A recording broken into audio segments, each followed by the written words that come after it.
और इसी मिलन को संभव बनाने के लिए परमात्मा शिव की आज्ञा अनुसार मैं ये पूजा कर रही हूँ। ओम नमः शिवाय। तनिक सोचो पुत्री, तनिक सोचो। उस विचित्र वेशधारी कैलाश निवासी से तुम्हारा विवाह कैसे संभव होगा? एक प्रजापालक नरेश होते हुए हम स्वयं अपनी पुत्री को एक वैरागी के हाथों कैसे सौंप सकते हैं? जो पूर्व निश्चित है उसे आप विफल कैसे कर सकते हैं?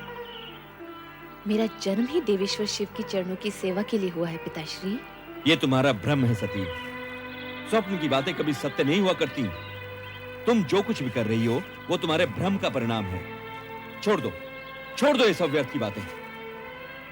नहीं पिताश्री, देवेश्वर शिव के प्रति ऐसा असम्मान न दिखाइए, ये उचित नहीं होगा। उचित अनुचित के तर्क में उलझकर तुम अपनी अल्प बुद्धि का परिचय दे रही हो सती। ऐसा प्रतीत होता है कि तुम्हारा ये शिव आराधना का मोह भंग करने के लिए अब हमें ही कोई उपाय करना होगा, और ये उपाय हम शीघ्र ही करेंगे। ओम नमः शिवाय। ओम। पिता दक्ष के क्रोध और चेतावनी का सती पर कुछ भी प्रभाव नहीं हुआ और वो पुनः शिव स्मरण में निमग्न हो गई। नदी तट पर सती शिव की भक्ति में लीन थी और इंद्रलोक में देवराज इंद्र, पत्नी शची तथा अन्य देवगणों के साथ नृत्य, संगीत व मनोविनोद में निमग्न थे।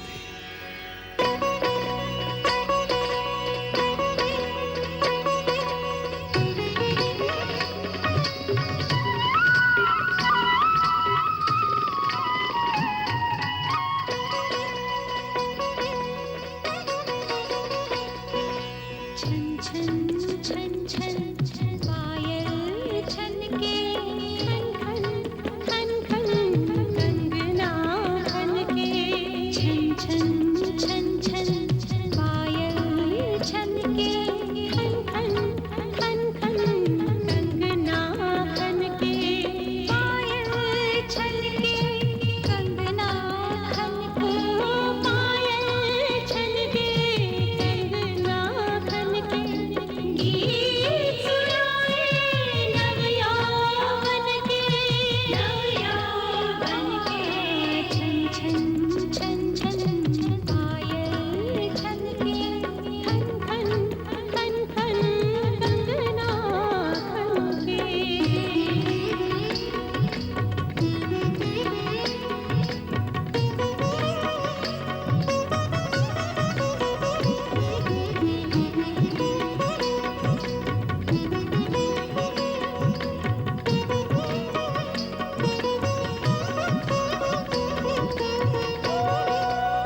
प्रजापति दक्ष के यहाँ जन्म लेकर सृष्टि के रचना क्रम में एक नवीन अध्याय को आरंभ किया। सूर्य की ओजस्विनी किरणों की भांति कन्या सती युवती सती के रूप में बहनों और सहेलियों के लिए विनोद और हास परिहास का विषय बन गई। और तब शिव जी ने स्वप्न में प्रकट होकर सती की अपूर्णता को पूर्ण करने तथा मन की शांति के निमित्त पार्थिव शिवलिंग की आराधना करने का मार्ग सुझाया।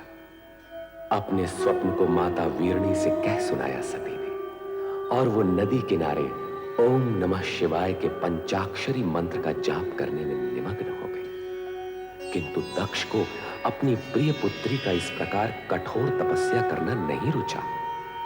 भूतल और भूतल से परे विभिन्न क्षेत्रों में विभिन्न गतिविधियां सक्रिय होती रहीं।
देवर्षि नारायण नारायण नारायण नारायण। देवर्षि नारद, देखो कामदेव, तुम जाओ वहीं ठीक हो, मेरा पीछा न करो।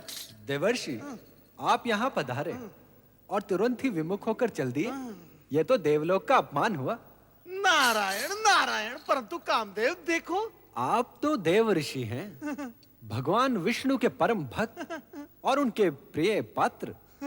मुझ किंचन से आपको कैसा भय? नारायण नारायण। कामदेव, सुना है तुम्हारे पास जो पुष्प बाण है उनमें वो शक्ति है जिससे बड़े बड़े ऋषि मुनियों की तपस्या भंग हो जाती है और वो मोहविष्ट हो जाते हैं, उनमें कामेच्छा निर्मित हो जाती है। सुना तो मैंने भी। नारायण नारायण।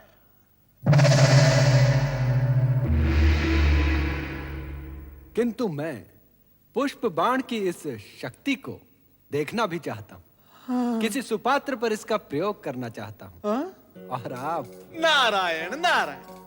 कामदेव, ऐसा नहीं हो सकता। मैं नारायण भक्त बाल ब्रह्मचारी, प्रयोग के लिए क्या मैं ही शेष रह गया हूँ? ये घृणित विचार तुम छोड़ दो। घृणित विचार? ये आप क्या कह रहे हैं देव ऋषि? यदि ये कृत्य घृणित होता तो क्या परमपिता ब्रह्मा मुझे इसकी आज्ञा देते? आप इतने विद्वान हैं, इतने ज्ञानी हैं, फिर भी इतनी सी बात नहीं समझते कि बिना कामेच्छा के जागृत हुए नर नारी एक दूसरे के प्रति आकर्षित कैसे होंगे? और यदि आकर्षित नहीं होंगे तो सृजन कैसे होगा देवर्षि? तुम्हारा तर्क उचित है। तो फिर पहला पुष्प बाण यहाँ स्वर्ग लोक में किसी उचित पात्र पर छोड़ना। हो सकता है प्रयोग ही प्रयोग में कोई स्वर्गिक सृजन ही हो जाए। नारायण नारायण। जहां पहले से ही गीत, संगीत और उन्माद की भावना व्याप्त है, वहां ये पुष्प बाण भला क्या प्रभाव डालेंगे? इनकी शक्ति का प्रमाण देखना है तो इनका प्रयोग किसी इंद्रिय जय, जीवन से विरक्त और साधु मना व्यक्ति पर किया जाए। आप तो स्वयं इसी कोटि में आते हैं ना मुनिवर। और देखो कामदेव, इससे पहले कि मैं तुम्हें श्राप दूं, मेरी दृष्टि से दूर हो जाओ। नारायण नारायण। आपने मेरी पूरी बात तो सुनी ही नहीं। मैं तो ये कह रहा था कि आप मुझे किसी ऐसे पात्र का नाम बता दीजिए जो मानव दुर्बलताओं पर विजय पाकर भगवान में लिप्त हो।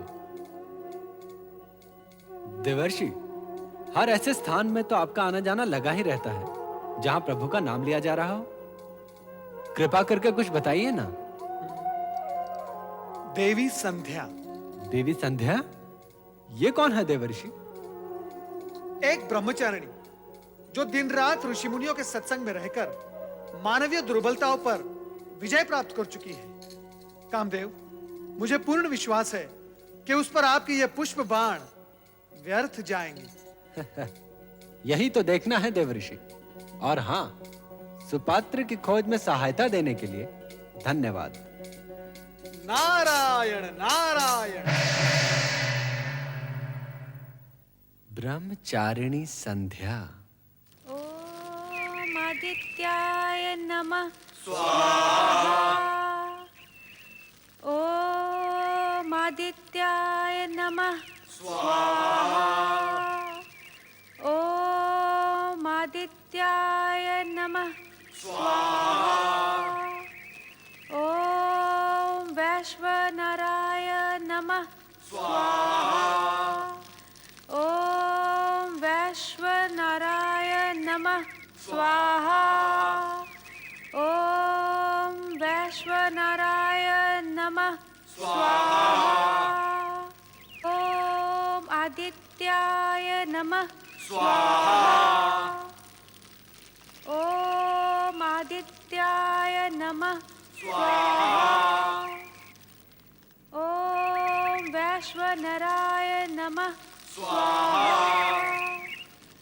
ओम वैश्वनराय नमः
देवी, देवी संध्या, सुनिए देवी संध्या। हे ब्रह्मदेव, ये क्या अनर्थ हो रहा है? ओम नमः शिवाय। कामदेव, संध्या,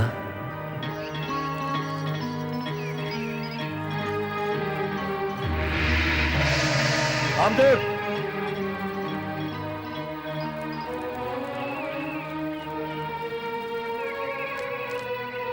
कामदेव, संध्या। हाँ?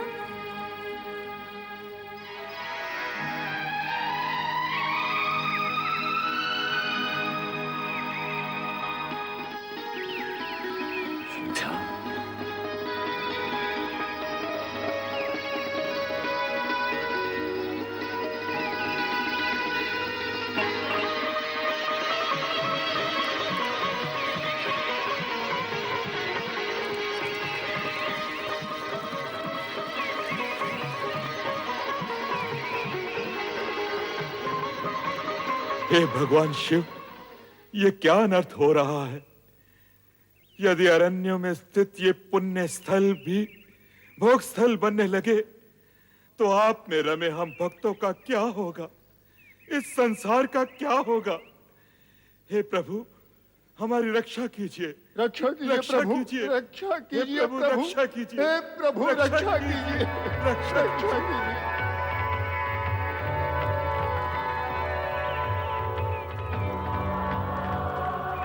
ब्रह्मदेव, संध्या,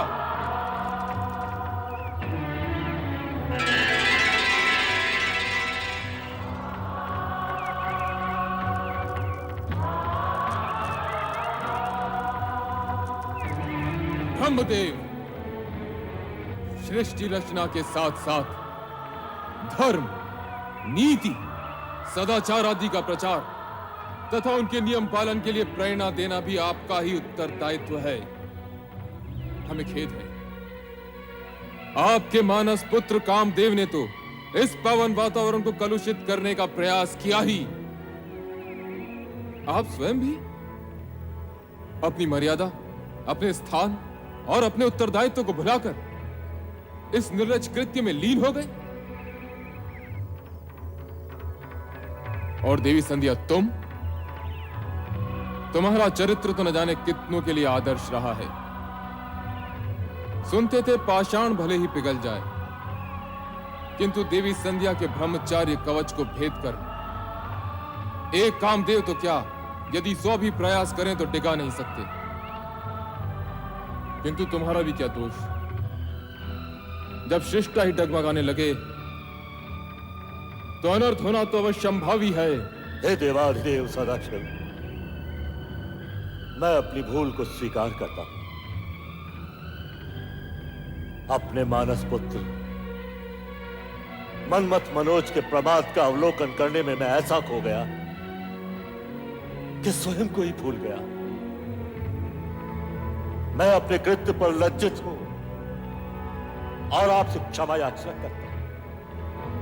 मैं नहीं जानती भगवान कि यह सब कैसे हुआ, किंतु इतना अवश्य जानती हूँ कि एक ब्रह्मचारिणी का मन यदि पल भर के लिए भी चंचल हो उठे तो ये पाप है। मुझसे भी पाप हुआ है। मैं बहुत लज्जित हूँ भगवान, मुझे क्षमा करें, मुझे क्षमा करें। नहीं, ब्रह्मचारिणी होकर तुमने अग्निहोता के पूज्य पद को कलंकित किया है। तुम्हारा अपराध अक्षम्य है। हाँ, मुझसे पाप हुआ है, मुझसे अपराध हुआ है। मैं कलंकिनी हूँ, मैं क्षमा के योग्य नहीं हूँ। नहीं, नहीं, नहीं। परमपिता, मुझे क्षमा कीजिए पिताश्री। तुम्हारे मुख से पिता सुनते हुए भी मुझे लज्जा आती है। तुम्हें अपने पुष्पवाणों का प्रयोग करने के लिए क्या ऋषि आश्रम और देवी संध्या मिली? बाद में जब मैं कामाधक देवी संध्या की सहायता के लिए पहुंचा तो तुमने मुझे ही अपने पिता को ही दूषित करने का दुष्ट चक्र चलाया। जो हुआ उसका मुझे खेद है पिताश्री, किंतु ये सत्य है। आपको अपने प्रयोग में उलझाने की मेरी कोई इच्छा नहीं थी। कामाविष्ट देवी संध्या के शरीर से निकली मोहिनी गंध ने आपको उनकी तरफ आकर्षित होने के लिए विवश कर दिया। और जो भी हुआ हो, किंतु आज तुम्हारे ही कारण लोक और शिव की दृष्टि में स्वयं लोक सृष्टा ब्रह्मा को लज्जित होना पड़ा। सदाशिव से क्षमा याचना करनी पड़ी। अब तुम्हें अपने किए का दंड मिलकर ही रहेगा। नहीं नहीं पिताश्री, मुझे क्षमा कीजिए, मुझे क्षमा कीजिए पिताश्री। मैं तुम्हें श्राप देता हूं कि वो भगवान शिव जिनके आराधना स्थल को तुमने अपने कुकृत्य से कलंकित किया है, एक दिन तुम्हें भस्म कर देंगे, भस्म कर देंगे, भस्म कर देंगे, भस्म कर देंगे। नहीं पिताश्री, मेरी रक्षा कीजिए पिताश्री, अपनी संतान की रक्षा कीजिए। नहीं पुत्र नहीं, श्राप तो धनुष से निकले हुए उस बाण की तरह है जिसे लौटाया नहीं जा सकता। एक बात और है कि इसी श्राप में तुम्हारा और जगत का कल्याण भी निहित है। अतः इसे श्राप के साथ साथ आशीर्वाद भी समझो।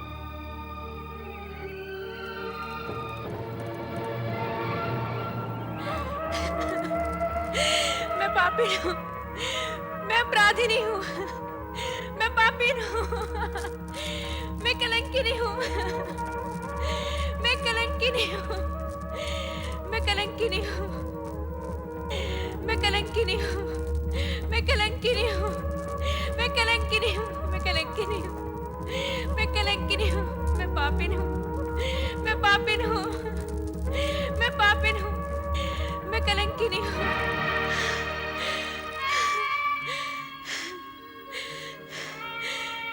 इतने बड़े पाप, इतने बड़े कलंक का बोझ लिए अब मैं ये जीवन कैसे व्यतीत करूंगी? जिस शिव की एक झलक पाने के लिए बरसों से इस जीवन को पुण्य कर्मों में लगाए रखा था, वही शिव आज सामने भी आए तो मात्र ये कहने के लिए कि मेरा पाप अक्षम्य है। अब मेरे जीवन का क्या अर्थ और बिना अर्थ के ये जीवन कैसा?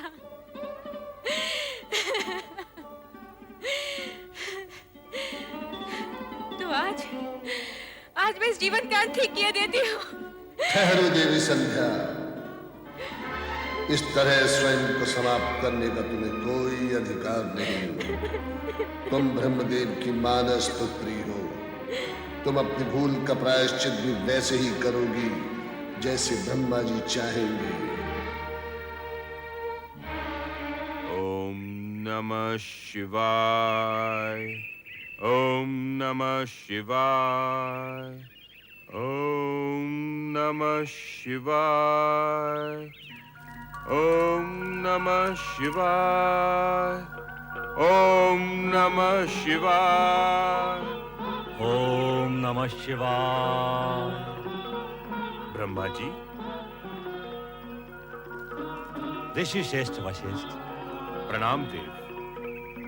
सृजनकर्ता ब्रह्मा जी, मेरे आश्रम में पदार्पण करके आपने मुझे कृतार्थ किया।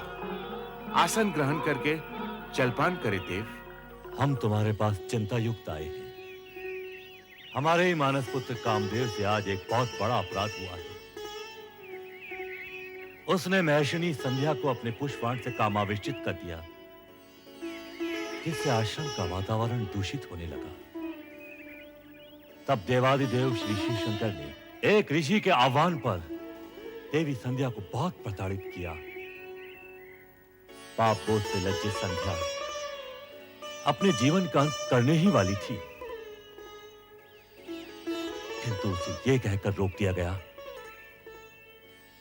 कि देह त्यागने से उसके पापों का प्रायश्चित नहीं होगा।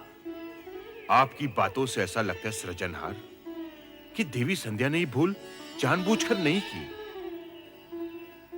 हे ब्रह्मा जी, आपसे प्रार्थना है कि आप देवी का मार्गदर्शन करें और उन्हें प्रायश्चित करने का उपाय बताएं। मात्र एक उपाय है, वो है देवादिदेव श्री शिव शंकर के क्रोध को अपनी तपस्या से शांत करना। तुम्हारे पास हम इस कारण से आए हैं कि तुम देवी संध्या के पास जाओ, शिव महिमा और शिव तपस्या की विधि से उन्हें अवगत कराओ। जो आज्ञा परमदेव।